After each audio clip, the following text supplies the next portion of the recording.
Hello students, last lecture में हमने क्या पढ़ा था कि कंप्यूटर के बारे में, कंप्यूटर आर्किटेक्चर और असेंबली लैंग्वेज के बारे में हम क्या क्या पढ़ना चाहते हैं। ठीक है, इस लेक्चर के अंदर क्या क्या कवर अप करेंगे, तो वो चीज़ हमने पढ़ी थी। ठीक है, और इस लेक्चर के अंदर तो हम थोड़ा बहुत रिवाइज भी कर लेते हैं कि क्या क्या लास्ट लेक्चर के अंदर पढ़ा था हमने। तो हमने वहाँ पे पढ़ा था कि हार्डवेयर क्या होता है एग्जैक्टली, उसके अंदर कौन कौन सी चीज़ें आती है चिप के फॉर्मेट में। वो दूसरी चीज, उस हार्डवेयर के अंदर मुझे कोडिंग करना है तो उसके लिए मुझे असेंबली लैंग्वेज भी आनी चाहिए। ठीक है, तो असेंबली लैंग्वेज के पूरी इंट्रो मैंने आपको दिया था। फिर है कि प्रोसेसर, एग्जैक्टली प्रोसेसर होता क्या है, उसके अंदर किस तरीके से वर्क होता है। ठीक है, क्या क्या प्रोसेस होती रहती है, तो वो चीजें मैंने यहाँ पे ऊपर आपको बेसिक नॉलेज दिया हुआ था। ठीक है, अब उसके अंदर कौन कौन से ऐसे यूनिट होते हैं जो प्रोसेस होती है उसको वर्क करता है, फिर उसके अंदर का स्ट्रक्चर किस तरीके से होता है उसकी डिटेल में हमने थोड़ा बहुत पढ़ा था कि उसके अंदर क्या क्या आता है। फिर जो भी हमने ऊपर कॉन्सेप्ट पढ़े थे उसको वापस रिवाइज किया था। ठीक है, तो रिवाइज करने के बाद उस वहां पे जो भी प्रोसेस आ रही थी वो प्रोसेस हर एक प्रोसेसर के लिए अलग अलग प्रोसेस रहती है। ठीक है, तो उसको वो किस तरीके से हैंडल करता है, उसका जो फिजिकल लेआउट होता है वो किस तरीके से होता है। ठीक है, वो सारी चीजें हमने वहां पे देखी थी। तो आज के लेक्चर के हम देखने वाले हैं कि आगे बढ़ेंगे कि प्रोसेसर के अंदर जो भी यूनिट्स होते हैं, ठीक है, वो किस तरीके से काम करते हैं। ठीक है, उसके अंदर डिटेल में क्या क्या चीजें आती है, तो वो सारी चीजें हम इस लेक्चर के अंदर पढ़ने वाले हैं। ठीक है, तो चालू करते हैं कि हमारा computer architecture and assembly language. तो फर्स्ट ऑफ ऑल हमारे पास टॉपिक है कि प्रोसेसर के अंदर कौन कौन से यूनिट्स आते हैं। तो लास्ट लेक्चर के अंदर वही पढ़ा था हमने कि यूनिट्स बहुत सारे उसके अंदर आते हैं, वो किस तरीके से कम्युनिकेशन एक दूसरे के साथ करते हैं। ठीक है, डेटा किस तरीके से पास करते हैं, तो वो सारी चीजें हमने वहाँ पे देखी थी। ठीक है, तो आज के लेक्चर के अंदर उसके डिटेल में जाएगी कि यूनिट के अंदर भी क्या क्या चीजें आती है। ठीक है, तो स्टार्ट करते हैं कि प्रोसेसर यूनिट्स। ठीक है, तो कंट्रोल यूनिट्स उसके अंदर भी। तो कंट्रोल यूनिट के अंदर जैसे मैंने आपको डायग्राम बताया, तो डायग्राम के अंदर एक कंट्रोल लॉजिक गेट्स है। इसके अंदर हजारों की तादाद में या लाखों की तादाद में बहुत सारे रजिस्टर, फ्लिप फ्लॉप्स, डायोड, ऐसे बहुत सारी चिप एक दूसरे के साथ कनेक्टेड रहती है। ठीक है, फिर यहाँ पे आपको दिया हुआ है कि control unit of basic computer, मतलब यहाँ से वो कोई भी इंस्ट्रक्शन को एक्सेप्ट करेगा और कंट्रोल यूनिट के पास वो भेजेगा। ठीक है, और दूसरा कि हम कोई भी डेटा दे रहे हैं तो वो अपने आप ही यहाँ पे बिट सीक्वेंस काउंटर, मतलब वो डेटा को गिनता रहेगा कि मैंने कितने बिट्स प्रोसेसर को दिए।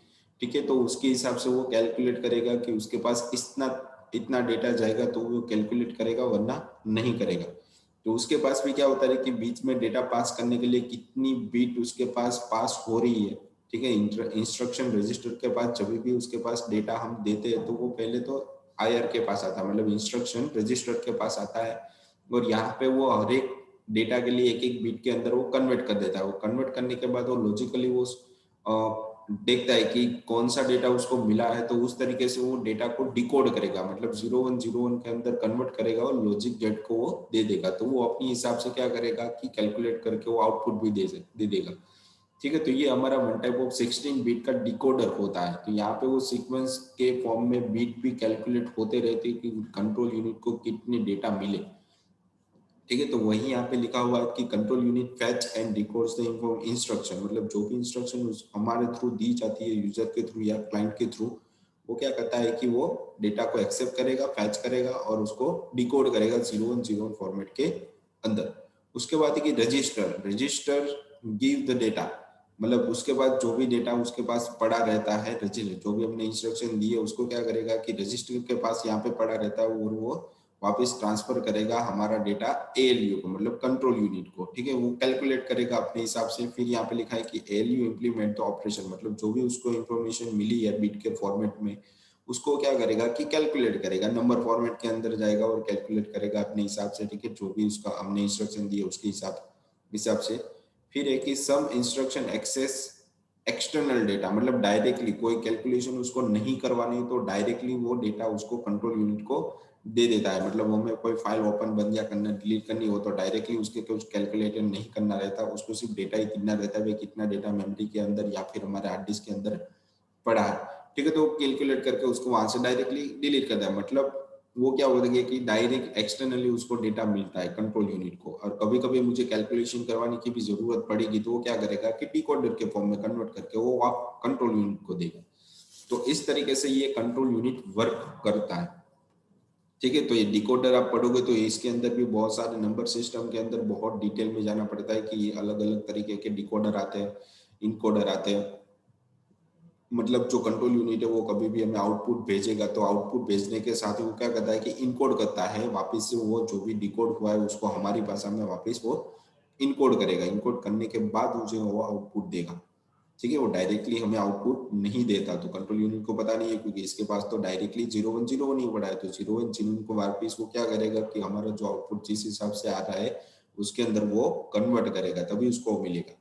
ठीक है, तो ये डिकोडर इनकोडर दो अलग अलग तरीके के टाइप होते हैं, मतलब जो भी डेटा उसको दे रहे हैं उसको वो 0101 कन्वर्ट करने के बाद सारी प्रोसेस होगी। ठीक है, तो ये कंट्रोल यूनिट हो गया। इसके अंदर भी बहुत सारे डेटा हमें पढ़ने आते हैं, कैलकुलेशन करने के लिए आते हैं। ठीक है, जो नंबर सिस्टम के अंदर आ जाएगा आई थिंक। ठीक है, ये सारी चीजें आ जाती है डिजिटल कंप्यूटर इलेक्ट्रॉनिक्स के अंदर। ये हमें ऊपर उसका जो बेसिक स्ट्रक्चर होता है, किस तरीके से डेटा पास होता है, इंस्ट्रक्शन पास होती है, वही चीज हमें इसके अंदर दिखाई गई है। तो ये था कंट्रोल यूनिट। ठीक है, फिर कंट्रोल यूनिट के बाद इसके अंदर जो जो रजिस्टर यूज हुए, तो किस किस तरीके के रजिस्टर इसके अंदर होते हैं, टोटल कितने रजिस्टर, वो सारी चीजें यहाँ पे दिखाई गई। तो रजिस्टर क्या होता है कि जिसके अंदर बहुत सारे डेटा को हम स्टोर कर सकते हैं, पर ओनली डेटा हेक्साडेसिमल में होता है, ऑक्टेल में होता है, नंबर में होता है, डेसिमल में होता है। ठीक है, तो ये सारे नंबर सिस्टम हम क्या कर सकते हैं कि रजिस्टर के अंदर स्टोर करते हैं। कब? जब उसको इंस्ट्रक्शन कोई मिलेगी तब वो क्या करता है कि डिकोड करने के बाद सारा डेटा अलग अलग रजिस्टर के अंदर कंट्रोल यूनिट के अंदर स्टोर करके रखता है। ठीक है, क्योंकि बाद में उसको कैलकुलेशन करना पड़ेगा तो उसको ही वहां से वो डायरेक्टली उठाएगा। मतलब प्रोसेस अभी स्लो है, अगर दूसरी उसके पास डायरेक्टली प्रोसेस आ गई तो इंस्ट्रक्शन भी उसको मिल जाएगी, तो दूसरी प्रोसेस वो पेंडिंग में रहेगी, तो पेंडिंग में रखने के लिए उसको वहां पे रजिस्टर की जरूरत पड़ती है। तो यहाँ पे अलग अलग तरीके के रजिस्टर बहुत बहुत दिए गए। तो may be seen as a variable located inside a process, मतलब बहुत सारे अलग अलग टाइप के डेटा को स्टोर करने के लिए रजिस्टर की जरूरत। तो रजिस्टर कितने बीट के होते हैं? तो 8 बीट मतलब 1 बाइट, 2 बाइट, 4 बाइट, 8 बाइट और 16 बाइट तक का आता है। ठीक है, उसके अलावा बहुत सारे अलग अलग तरीके के इसके सो ऑन हम डबल करते जाएंगे तो 256, 512, 1024, तो ऐसे भी लार्ज नंबर ऑफ बिट को हम यूज कर सकते हैं। ठीक है, तो इन दोनों के जो भी उसको डेटा मिलेगा बाइट बीट के फॉर्म में या फिर बाइट के फॉर्म में, तो उसको वो किस किस तरीके से यूज करे। तो उसके अंदर भी दो अलग अलग पार्ट्स दिए हुए हैं कि रजिस्टर के अंदर भी जनरल पर्पज रजिस्टर होता है, वो स्पेशलाइज रजिस्टर भी।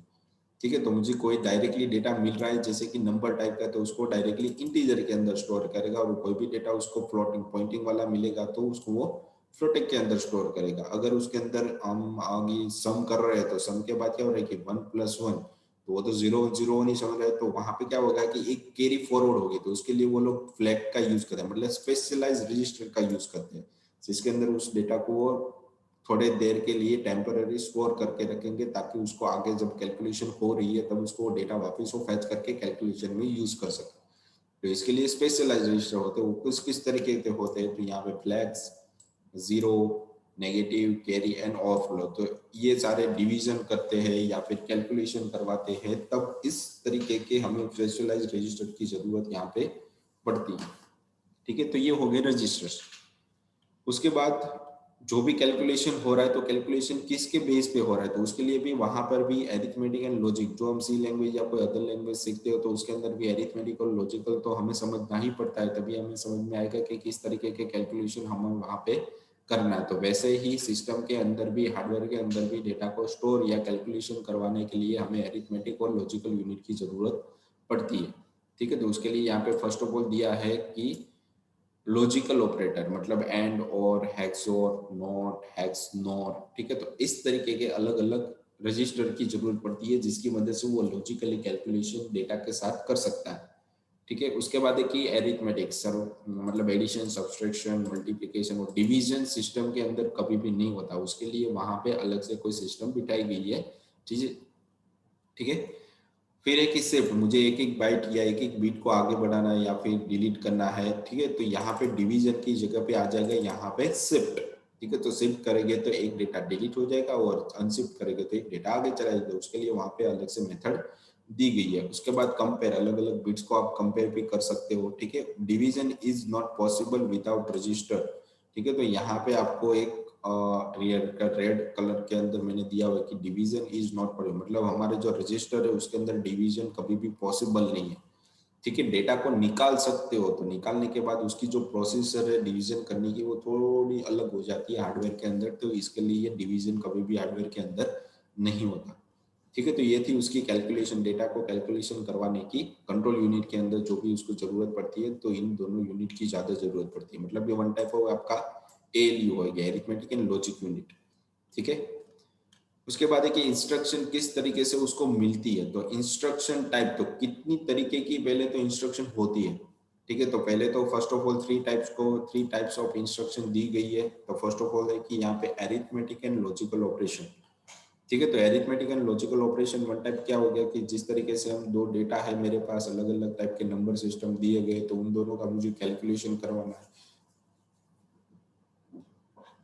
ठीक है, तो किसी भी तरीके का लॉजिकल कैलकुलेशन करवाना या फिर अरिथमेटिक कैलकुलेशन करवाना, तो उसके लिए हम इन दोनों यूनिट का यहाँ पे यूज करेंगे। उसके बाद ये कंट्रोल इंस्ट्रक्शन, मतलब जो भी इंस्ट्रक्शन मुझे मिल रही है तो उसको मैं कंट्रोल भी कर सकता हूँ। ठीक है, तो उसके लिए भी इंस्ट्रक्शन वहां पे आती है। अगर आपने एक साथ दो तीन प्रोग्राम एक साथ ओपन कर लिए तो उसको बहुत सारे इंस्ट्रक्शन एक साथ मिल जाएगा। तो क्या करेगा कि जो भी इंस्ट्रक्शन उसको मिली है उसकी प्रोसेस अभी नहीं हुई तो उसको होल्ड करके रखेगा। तो मतलब इंस्ट्रक्शन को कंट्रोल करेगा, भाई कब देनी है कब नहीं देनी है। ठीक है, तो ये सारी चीजें इंस्ट्रक्शन कंट्रोल यूनिट फाइंड करके रखता है, कि देखता है, उसको मैपिंग करके रखता है। ठीक है, फिर है कि मेमोरी एक्सेस इंस्ट्रक्शन, मतलब कोई भी इंस्ट्रक्शन उसको मिली है तो इंस्ट्रक्शन के अंदर डेटा को स्टोर करने की भी जरूरत वहां पे पड़ती है, तो उसके लिए मेमोरी की भी वहां पे जरूरत पड़ेगी। जो इंस्ट्रक्शन को स्टोर करने या फिर पेंडिंग में है अभी जो इंस्ट्रक्शन, उसके ऊपर कैलकुलेशन करना या प्रोसेस चालू नहीं हुआ, तो उसको वो मेमोरी के अंदर स्टोर करके रखता है एक मैपिंग के फॉर्म में। ठीक है, तो ये तीन तरीके की हमारे पास इंस्ट्रक्शन टाइप होती है, arithmetic, control and memory access. ठीक है, तो उसके बाद हम आगे बढ़ते हैं कि इंस्ट्रक्शन की क्लासिफिकेशन। ठीक है, तो इंस्ट्रक्शन की अलग अलग तीन तरीके के अंदर डेटा को इंस्ट्रक्शन को कन्वर्ट किया जाता है। तो फर्स्ट ऑफ ऑल यहाँ पे दिया गया है SISD। SISD मतलब सिंगल इंस्ट्रक्शन और सिंगल डेटा, मतलब जो भी उसको डेटा मिलेगा वो एक ही फॉर्म के अंदर रहेगा और जो भी डेटा रहेगा वो एक ही डेटा के अंदर उसको वापस आउटपुट मिलेगा। सिंगल डेटा मतलब उसको सिंगल आउटपुट मिलेगा। उसके लिए यहाँ पे कौन सा आर्किटेक्चर यूज होता है, तो क्लासिकल वॉन न्यूमैन आर्किटेक्चर। ठीक है, तो इस तरीके का हार्डवेयर का आर्किटेक्चर वहां पे यूज होता है। ठीक है, उसके बाद दिया गया है कि SIMD मतलब सिंगल इंस्ट्रक्शन और मल्टीपल डेटा, मतलब मल्टीपल आउटपुट उसको वहां पे मिल सकते हैं। उसके लिए वेक्टोरियल कंप्यूटर्स का यूज किया जाए, मतलब वो वन टाइप ऑफ एक सिंपल जीपीएस सर्किट है और कुछ नहीं है उसके अंदर, जो हमारे प्रोसेसर के अंदर ऑलरेडी लगी रहती है। तो किस तरीके का डेटा वहां पे आपको भेजना है, अगर उसको सिंगल इंस्ट्रक्शन मिली है तो बहुत सारे आउटपुट उसको देने हैं, तो उसके लिए वो क्या करेगा, SIMD का यूज करेगा। अगर उसको सिंगल डेटा मिला है, सिंगल इंस्ट्रक्शन मिली तो सिंगल आउटपुट ही वो भेजेगा, उसके लिए SISD का यूज करेगा। फिर उसको बहुत सारी इंस्ट्रक्शन मिल ही रही है एक साथ।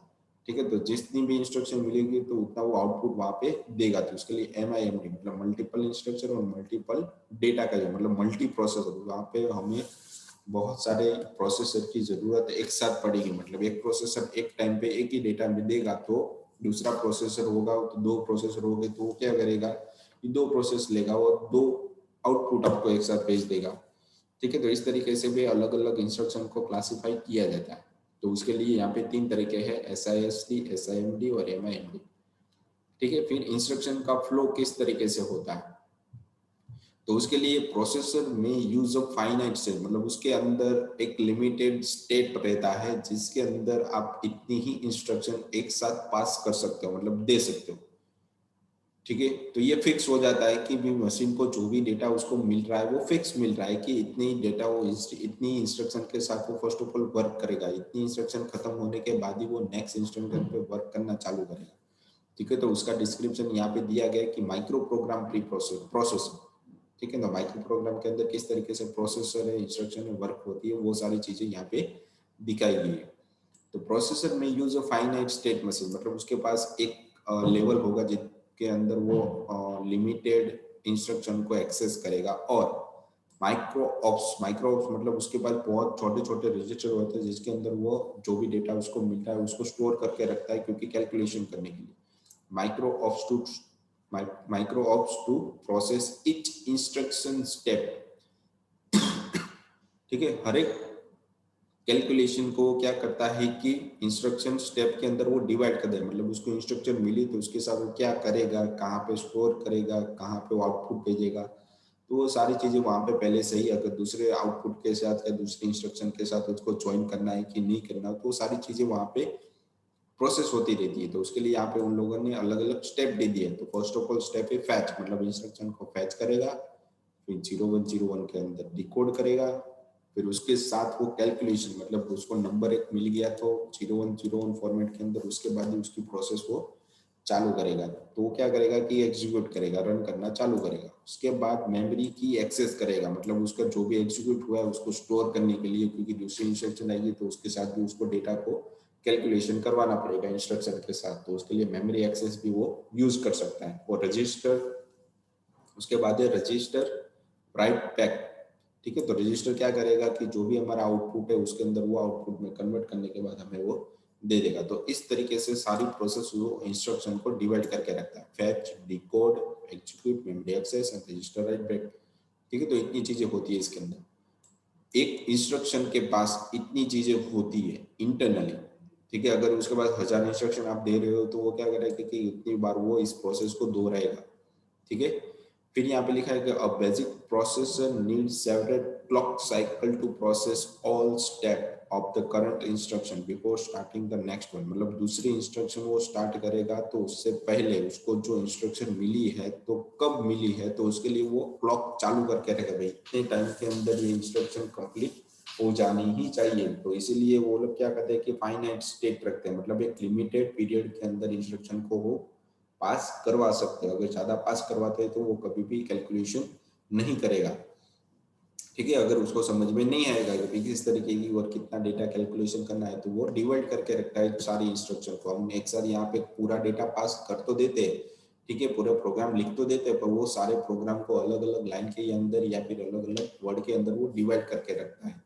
फिर सारी प्रोसेस वो मेमोरी एक्सेस के अंदर जाने के बाद रजिस्टर के साथ वो कैलकुलेशन करेगा और उसके बाद वो देगा। तो वो सारी प्रोसेस कितने टाइम में खत्म होनी चाहिए हर एक इंस्ट्रक्शन, तो उसके लिए वो लोग क्या करते हैं कि क्लॉक साइकिल का भी यूज करते हैं। इतने टाइम के अंदर ये इंस्ट्रक्शन की जो प्रोसेस वो कंप्लीट हो जानी ही चाहिए, अगर नहीं हुई तो वो फाइनाइट, मतलब वो स्टॉप कर देगा या फिर ड्रॉप भी कर सकता है उस इंस्ट्रक्शन को। उसके लिए यहाँ पे आपको बताएगा कि कौन कौन से फैचेस वो यूज करते हैं, ठीक है। तो देखते हैं इसका डायग्राम किस तरीके से आता है। तो पहले तो क्या होता है कि माइक्रो प्रोग्राम के पास पहली स्टेप में आएगी कि इंस्ट्रक्शन को फैच करेगा, फर्स्ट इंस्ट्रक्शन, ठीक है। फिर उसको वो क्या करेगा कि डिकोड करेगा, डिकोड मतलब वो 0101 के अंदर वो कन्वर्ट करेगा। तो कन्वर्ट करने के बाद जो भी उसको डेटा मिला है वो एग्जीक्यूट करेगा, रन करना चालू करेगा, फिर उसके ऊपर कौन सा ऑपरेशन उसको करवाना है, ठीक है। प्रोसेस होने के बाद वो इंस्ट्रक्शन वापस वो लिख देगा, भाई 0101 के लिए इस तरीके से वो कैलकुलेशन हुई है, मतलब मेमोरी के अंदर वो राइट करेगा, ठीक है, या फिर रजिस्टर के अंदर डेटा को स्टोर कर देगा, ठीक है। जैसे हमने वहां पे ऊपर देखा था कि उसके अलग अलग टाइप्स के क्लासिफिकेशन होते हैं इंस्ट्रक्शन, तो वो अलग अलग टाइप रजिस्टर के अंदर स्टोर करके रखेगा, और उस रजिस्टर के अंदर वो दूसरी प्रोसेस दूसरी इंस्ट्रक्शन आएगी तब वो उसको वापस यूज करेगा, मतलब जो भी डेटा उसको मिला वो वापस इंस्ट्रक्शन को फैच करेगा, डिकोड करेगा, एग्जीक्यूट करेगा, ठीक है। वापस फैच करेगा मतलब वो दूसरी आईडी के पास जाएगा, मतलब जंप करेगा एक में से दूसरे, दूसरे में से तीसरे में,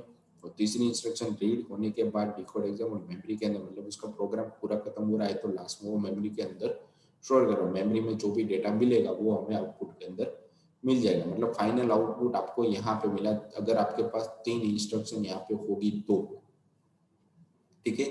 तो वो हार्डवेयर के अंदर भी डेटा को पास कर सकता है। तो इस तरीके से ये सारी कैलकुलेशन यहाँ पे होती है, ठीक है। ये हो गया हमारा माइक्रो प्रोग्राम प्रोसेसर। उसके बाद है कि माइक्रो प्रोग्राम प्रोसेसर के क्या क्या फायदे और क्या क्या डिसएडवांटेजेस है, तो वो चीजें यहाँ पे दिखाएगी। तो फर्स्ट ऑफ ऑल यहाँ पे क्या लिखा है कि जो उसके डिसएडवांटेज है, तो इंस्ट्रक्शन है उसकी जो साइकिल है वो चलती वो बहुत ही स्लो चलती है, ठीक है।